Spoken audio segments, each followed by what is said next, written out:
I did, yeah. So we're just getting there, just getting started. There's some more work to be done, but the room looks nice. We'll change the walls and the graphics, and we're going to start using this as a team room. So January 1st. So we'll make it more, our messaging, goals, and stuff. Okay, all right. Bye week is done. Practiced yesterday. Had a good practice, full padded deal for Indiana, and had a lot of recruiting this past weekend. All of our coaches were out. I got to, I think, 7 high schools, 6 high schools, and all of our staff did the same.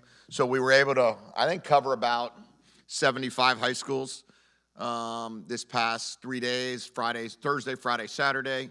And then came back and Sunday got after it with our guys. Players got a lift in. And then today was player day off. And then we are back tomorrow for a normal, what we would call a normal Wednesday, even though it's Tuesday. And then a normal Thursday on Wednesday, and then fly out Thursday morning for college game day in Indiana, and a great challenge. I wanted to do some deep dives into a few things during the bye. Anything revealed of significance in the last week or so? Yeah, I think we were able to kind of quantify and look at some of the series of that kept us from scoring in certain spots down in the red area, or even getting close in there, some of the penalties that occurred, or some of the, maybe missed assignments, or some of the things that we would call differently. I think we looked at the end of the half stuff on defense and looked at some of the run game over the last couple games, and just really looked at almost everything. I mean, I watched obviously all of our games. Our staff looked at all the games. It comes at a great time, the 6 game or 7 games in. And we also realized that one of the biggest things we looked at is consistency. Like, how do you have, some really good drives in a row, or how do you get a couple 3 and outs in a row, and then where is that breakdown? And we're working real hard to really focus with our team about what does 60 minutes of football look like rather than 47 minutes of football. And, unfortunately, those 13 minutes come at different times. They don't just come at one spot. And, not a lot of personnel changes. We are where we are right now in terms of who's starting, who's backing up. We do feel good about having Durfee back. We do feel like he's certainly an impact player when he's played. And we think that we are continuing to see, we'll look at more Jonah. I think Jonah needed these couple weeks, but he has not practiced really, except for yesterday a little bit. So we needed to rest him up, and feels like he's pretty close to being back. So one of the things we noticed was when he's in the game, there's a pretty big impact. What did you notice with respect to the run game, where you guys are getting over 100 yards per game, but you're not necessarily getting the touchdown? What are you seeing that maybe is the gap between those two? Yeah, I think what it came down to, or comes down to, is getting into a bad D&D. A lot of times with our run game, we were able to stay on top of the chains, ahead of the chains. It's kind of our MO. And then we were getting down inside we've had, 27 or 28 red zone drives, and 6 of them has had penalties that has put us in a 2nd and 10 plus or 2nd and 9 plus. And we've had 4 snap issues. So you're looking at, of those plays, I think 9 of the 28, series has had a true self-inflicted negative play. And that's what we're really working on, and on trying to know that no one's perfect, right? Everyone commits a penalty or has a mistake, but ours are just happening at a too frequent nature, especially a couple of the games early on. I think we've settled down penalty-wise after the explosive start. Indiana has a quarterback, or had a quarterback that was being mentioned for the Heisman, off to a really good start, and now it looks like he's going to miss your football game. Do you see them having to make many changes? I know the guy played well last weekend, but are they a different football team? Yeah, I don't know. It looks like, I saw the guy that went in, Taven that went in, was 8 for 9 through 2 touchdown passes. So if I was going off of that small sample, I would say it doesn't look like he had to do too much different. I would guess they'll make some adjustments. He did play last year, and then Rourke came in, and I think Rourke and Will Rogers almost had identical numbers at this point in time of the season. And then obviously it's unfortunate when anybody gets hurt, and it didn't look good when I saw it. So it didn't surprise me that he wasn't able to play in our game. And then throwing thumb is a tough one. So we're going to have to see what they're going to do on offense. They probably will have some change, but they certainly didn't have to make any big changes in that game, and they were able to continue running the offense that they have done extremely well with. You've got, obviously, new coaching staff, 30-some transfers. When you watch them, what's worked for them to have been so dominant and be 7-0? Yeah, I think the biggest difference, he got hired November 30th, I believe. So the transfer portal that he was at, the guys that he brought in primarily were there all spring. That's number one. He brought in 13 players from JMU, 13 starters. I think he did a really, really, really good job of bringing in productive players. I think his quote was that he was really looking for production over potential when he was building that roster up. And that December, January, I mean, that's the portal that you want to build your team off of, is that winter portal. And if you're going to go build it in the portal, and I thought they did a great job with that. They found a great quarterback and did a great job. They have a really good scheme. He has a staff that's been together. Defensive coordinator's been with him for 14 years. Offensive coordinator's been with him when he was at JMU. And the guys they brought with him, they were able to, they went from JMU to Indiana. Most people are going to want to make that jump. And so they were able to get really everybody he wanted to bring, he brought. And I think you could see how that's paying dividends for him. Coach Sinceri's brother's quarterback coach and offensive coordinator. Does that help with any insight or not really? Yeah, I think Mike Shanahan calls the plays over there. He's the, Coach Sinceri, I think, is the pass game coordinator, co-offensive coordinator over there. And Coach Shanahan, I think, is the receiver coach and is calling the plays. And it doesn't bring any extra insight, no. I think it would work for both sides then. So it would be one of which that we know we got a good team that we got to play. They're playing fantastic football. They're scoring a ton of points. They're certainly in that conversation of being one of the best teams in the country right now. So just going ahead and beating Nebraska 52-7 or whatever, 56-7, whatever it was. I mean, that's a monster win. So they know how to score points. That's for sure. When both players are healthy, are you better off with McCree or Swanee at right tackle? Sorry. Well, I think unfortunately that's not the case. So we don't have both players healthy right now. So we're not in a spot where that would just be. I'd be guessing right now. Neither one have been healthy at the same time. So right now we're Swanee and Kali. Max, I don't believe will be able to play.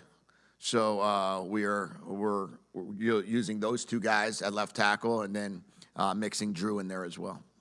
You mentioned the transfer portal window. What are your thoughts on the NCAA changing kind of rather roughly that spring window just to, I think, 7 or 10 days? You have any thoughts on that? Yeah, they just went from 45 to 30, so they went 20 and 10 rather than 30 and 15.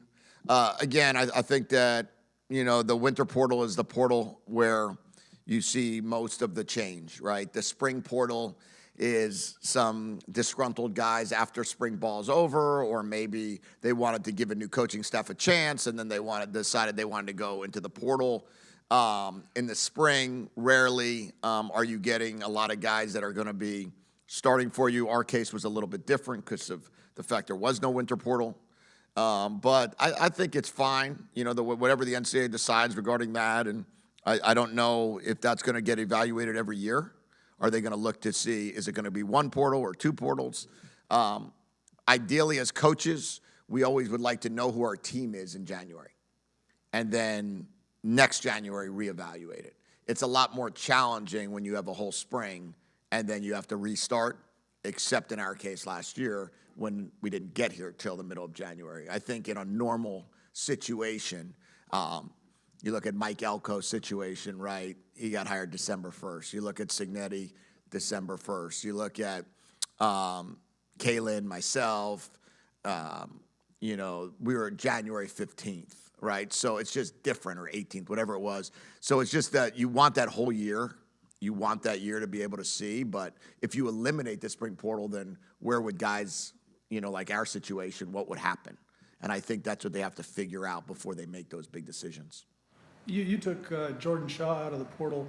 Did you take that based on his Indiana experience, or did you know him as a high school recruit, or both? Yeah, I knew him as a high school kid. We took him at Arizona and then brought him here. But we knew him as a high school player. We really liked him as a high school player. We got on him a little bit late, just because, again, that was one of those, we were just kind of transitioning into being able to have an impact in Southern California. That was after our first year at Arizona. And we tried to get him at the last second to come over to us, but we really didn't have much of a relationship at that time. We just really kind of went on overdrive the last couple weeks of recruiting when we were trying to build our roster. So when he became available after a year, we were very familiar with him, and we were excited about the opportunity to get him there. And then obviously when we all came here, we were excited about him wanting to join us here. You mentioned Max and Suwannee and Jonah and Durf. Any other health updates that we need to know about? No, I think we're as we played last game. Everybody that played last game will play this game. People that sat out last game will probably sit out this game, except for Durfee. So Kevin Green not be able to play. Quentin Moore not be able to play. I believe everybody else that I can think of right now is playing. How's Carson Bruner done managing that shoulder? It seems like at times he's looked like he's in a lot of pain, but maybe not the last game or so. Yeah, I think it's gotten better. It's an AC sprain, so it kind of, we try to protect him during the week of practice, and the more you can protect him in that week of practice, the game becomes, it's a physical game, obviously. So there's some hits that your shoulder takes in the game, but when you don't have to take it all week long, and the game kind of has protected his shoulder, and I could see he's getting to the point now that the shoulder doesn't seem to be impacting anything he's doing. This week was obviously good for him. We didn't put him in a contact jersey all week, so he had like a 7-day rest, let's call it, from Iowa. Physically, he obviously was lifting and running and practicing, but just protected, so we didn't have to have the contact, which allows him to. He told me yesterday he feels the best he's felt since the injury. Where's Grady mentally, kind of? Man, he kicked it great yesterday. It was we had some running. I said, all right, Grady, we're either going to run 4 gassers or we're going to run 0, depending if you make this kick. And we put the ball down on the 48-yard line, or a 48-yard field goal, and had the whole team surround him. And I said it's either going to be whatever that would end up being, 400 yards of running for the players, or 0. And he nailed it right through the uprights. So the team was very excited that we didn't have to run to end practice, and I think he felt good about nailing that kick. That was at the end of practice? Yeah, that's how we ended practice yesterday. What's kind of just been the response for the team coming off that Iowa game into the bye week? Have you seen them kind of mentally respond? Yeah, we're fully focused on playing one of the best teams in the country, and we never. I don't really necessarily believe in like flushing a game and pretending it didn't exist. Where some people would say, "Hey, just put it behind you and go." We had a lot of corrections we had to make, and we had the first 2 days of the bye week to make those corrections. Come the third day of the bye week, our third practice, we started making it all about Indiana. And then when we came back yesterday, we didn't talk about the corrections. We just hopefully practiced better, which we did. And we're continuing to get better fundamentally. Young guys in a lot of spots, veteran guys in some spots. Everybody needs to be better. But as we're building it and we're going through this process of understanding how to handle big wins against Michigan, tough losses against Iowa, how is that team going to be able to respond in the future is really the key. Generally, how do you feel about the special teams after a week of changing some things? I know you mentioned that going into the bye week, you didn't want to change things drastically because you talked to the specialist. Yeah, we need to be better in special teams. That's obviously something that was a focus with Coach Pow and Coach McElwain, myself. We talked a lot about all areas: kickoff coverage, punt block, field goal block, all areas. And we're going to continue to try to get better there. And we're going to continue to do everything we can to improve. But it really is all 11. And it's unfortunate sometimes that it always looks like it's the kicker or the punter. And you sometimes lose track of, if a guy steps the wrong way and there's a guy running through the A-gap, that has nothing to do with the kicker, but yet we all see the kick blocked. Or if you feel extra pressure that you're, too much penetration and you wind up hooking a shot, or hooking a kick, it all looks like it's always on Grady, and that's tough. So I think that Grady knows he's got a responsibility to kick it through the uprights, and he's doing a really good job of focusing in on that. Our offensive line or any of our guys involved in field goal understand their responsibility in this, and we all needed to get better in special teams, and it is my hope that we come out against Indiana and have our best special teams game. Both Indiana and Washington obviously got the Michael Penix experience. Have you guys seen any kind of benefits of him in terms of recruiting or just, everything he did in this program? It was nice to have him out at the Michigan game. I think that's exciting. I think you always have a benefit when you have players playing in the NFL, right? Because you get the introductions, you get them talking about it, you get the idea of, Rome catches a touchdown pass and it's University of Washington wide receiver Rome Odunze. You get opportunities there when guys make plays. Trent McDuffie makes a play. It's University of Washington corner Trent McDuffie. So however that works, right, you always get those opportunities. I think that's super cool. So that's the benefit, right? They don't usually talk about the first school you started at. They talk about the last school you went to.